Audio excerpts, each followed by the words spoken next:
A Montanha Mágica 32, como eu falei para vocês no vídeo passado, eu tenho que reler o discurso do Dr. Krokowski e a descrição do narrador.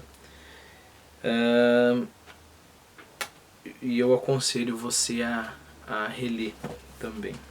Vamos lá. De que falava afinal o Dr. Krokowski? Que tema estava desenvolvendo? Hans Castorp procurou concentrar o seu espírito a fim de apanhar o fio da palestra, porém não o conseguia imediatamente, visto não ter ouvido o princípio e ter perdido ainda outras passagens depois, ao refletir acerca das costas laças da senhora Xoxá. Tratava-se de uma potência, daquela potência. Numa palavra, tratava-se da potência do amor, Liebe. Claro, o assunto estava indicado pelo título geral do ciclo de conferências. E de que mais poderia falar o Dr. Krokowski, dado ser essa sua especialidade? Verdade é que parecia um tanto estranho a Hans Castorp assistir, assim subitamente, a uma preleção sobre o amor, já que os cursos que ele seguira antes haviam se ocupado apenas de assuntos como a translação de rodas dentadas em construções náuticas. Como se arranjar o conferencista para expor em pleno dia a um público de cavalheiros e senhoras um assunto de natureza tão confidencial e espinhosa? O Dr. Krokowski expunha-o no linguajar misto, entre poético e erudito. Olha o linguajar do Dr. Krokowski. Não só o narrador vai falar o que o Dr. Krokowski vai dizer, como ele vai mostrar. Olha o desafio de quem está escrevendo o livro. Eu estou dizendo, olha, existe aí um linguajar misto entre poético e erudito.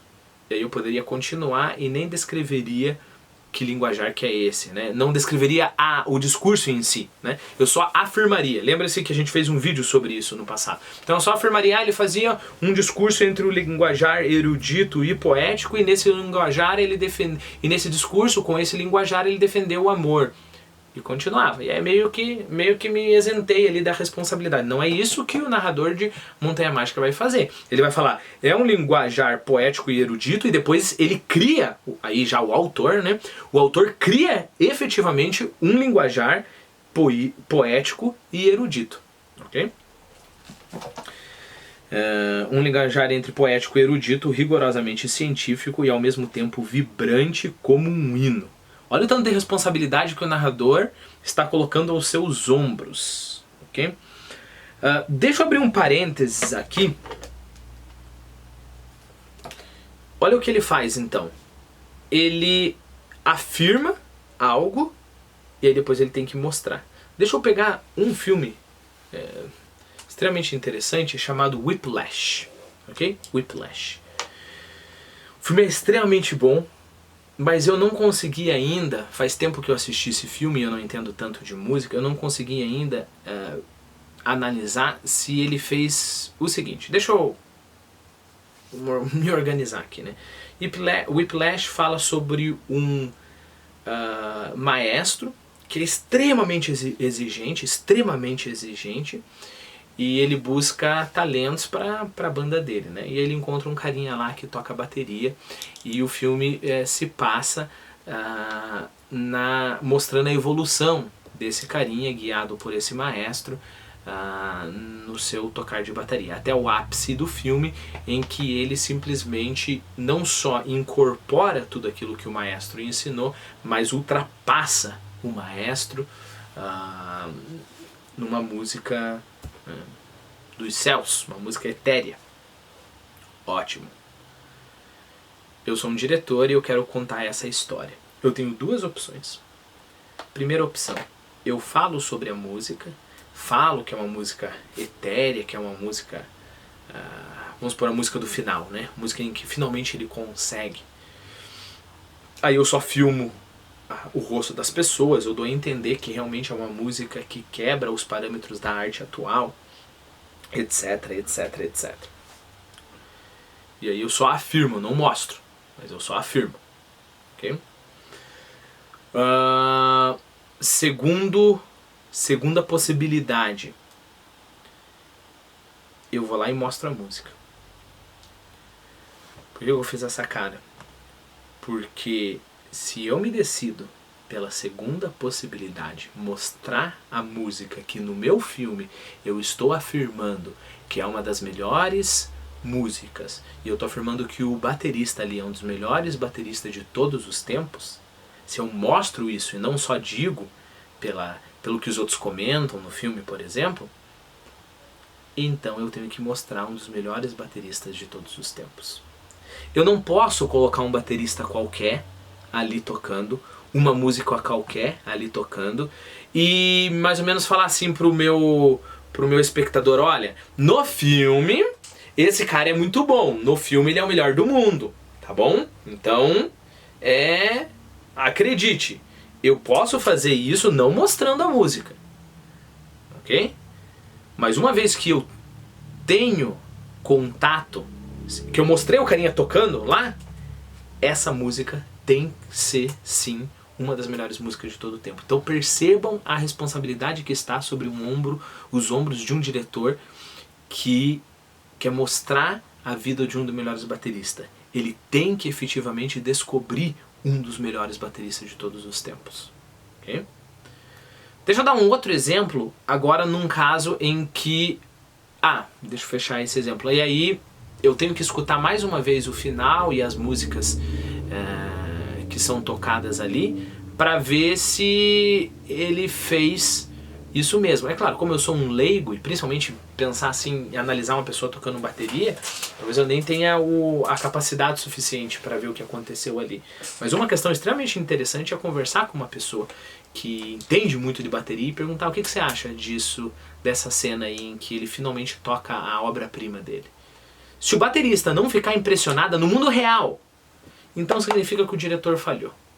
Okay? O diretor não deveria ter mostrado, então só deveria ter falado, como eu falei pra vocês, né? Deveria ter dado a entender, sem mostrar a música em si, poderia até colocar no mudo, sabe? Colocar o cara tocando ali, e mostrar os olhos de todo mundo impressionado, e eu não conseguiria escutar o cara, eu só escutaria em off as pessoas conversando, essa é a música extraordinária, etc, etc. Percebeu? Teria recursos.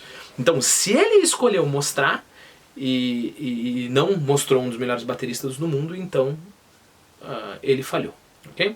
Mais um exemplo de filme. Cisne Negro, né? Cisne Negro. Tem uma dança no final do Cisne Negro que é para ser apoteótica, né? Não se preocupe, não tem spoiler nenhum aí, mas eu vou dizer isso. Cisne Negro, assistam esse filme. Tem uma dança ali que é para ser apoteótica. E todo o filme se constrói de modo que a bailarina ela está adquirindo cada vez mais personalidade, e acontece diversas coisas para que no finalmente ela consiga essa dança apoteótica. E o filme mostra essa dança apoteótica, quase inteirinha. Há um perigo brutal aí, como eu disse em relação a outro filme. Só que, pelo menos na minha humilde opinião de leigo, eu não conheço de música, ele fez. Então, o diretor ele tem um mérito não só de retratar a vida de uma bailarina, etc, etc, etc, como o mérito de ter criado uma das danças mais cheias de energia, uma apresentação, né, mais cheias de energia dessa peça em específica que é o Cisne Negro, né, do Tchaikovsky. É claro, ele deve ter alguém que trabalhou com ele, etc, etc, mas esse é o ponto, ok? Esse é o ponto. Então, vamos supor que eu estou escrevendo um livro e eu estou...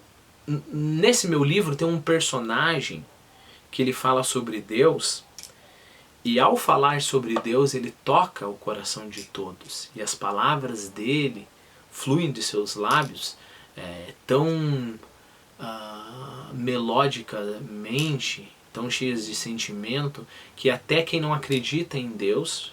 Perceba, olha como eu estou introduzindo meu personagem. Até quem não acreditava em Deus sentia a presença dele. E aí começa, no próximo capítulo, eu transcrevo um discurso desse personagem. Cara, se eu sou esse narrador, esse escritor, eu digo, fudeu, ok? Por quê? Porque agora, se eu decidir transcrever a fala, eu vou ter que não só criar um personagem, não é esse o ponto. Eu vou ter que criar um discurso, eu, escritor, né? Eu, Thiago Kondajewski, eu vou ter que conseguir um discurso que emocione até um ateu. Efetivamente, na realidade, de forma que, se eu consigo fazer isso no meu livro, eu poderia, fora da ficção, ir lá na frente de várias pessoas, falar o meu discurso e eu tocaria a vida das pessoas. Percebeu o tipo de responsabilidade que pode estar no ombro de um artista, de um escritor, por exemplo? Prometo que é o último exemplo. E talvez eu até deixe que vocês terminem de ler essa passagem. Eu planejava no começo ler todo esse discurso novamente. Talvez eu leia pra mim mesmo e você leia aí, porque senão talvez esses vídeos fiquem com 1 hora cada um. Terceiro exemplo. Existe uma passagem no livro Fundação do Isaac Asimov. A propósito, leiam Isaac Asimov. Eu ainda quero trazer Isaac Asimov para esse canal. É extremamente bem feito. Isaac Asimov é aquele tipo de ficção científica que não fica no bobo, extraordinário. Aconteceu uma viagem no tempo, aí vai acontecer... Só palavras, não é isso. Não é só um enredo bem construído. Isaac Asimov, ele é bom profundamente. Bom, esse não é o ponto. Mas existe uma cena no Isaac Asimov em que há uma ciência, e essa ciência é a psicohistória. E basicamente, o que se baseia essa ciência? O que essa ciência faz? A gente está falando numa galáxia num tempo muito, muito futuro, e aí a gente tem lá quadrilhões de planetas, alguma coisa assim no Império. São quadrilhões e quadrilhões e quadrilhões de pessoas. E a psicohistória, ela analisa todos esses dados de forma que ela consegue mostrar as linhas do futuro. Em que sentido? Pegue um dado e jogue ele 1 bilhão de vezes. Jogue o dado 1 bilhão de vezes. Você vai ver que há aí uma tendência, né? Vai haver uma tendência de um número mais ou menos igual de vezes, cair, se o dado não está viciado, né? Cair no número 1, no número 2, no número 3. Então todas essas jogadas vão se dividir nessas 6 partes, ok? Então pode parecer óbvio, você vai pensar, bom, é claro, jogou, né, vai cair um, vai cair outro, mas por outro lado é meio que incrível, porque quer dizer que há aí não devia ser cada jogada uma nova jogada, então quer dizer que há mais ou menos um destino aí, você joga o dado 1 bilhão de vezes, aí vai cair mais ou menos o mesmo tanto em cada um dos lados, isso é extremamente interessante. Bom, usando esse princípio, usando toda a informação daquele universo inteiro, o psicohistoriador conseguiria fazer cálculos para prever mais ou menos o futuro, né?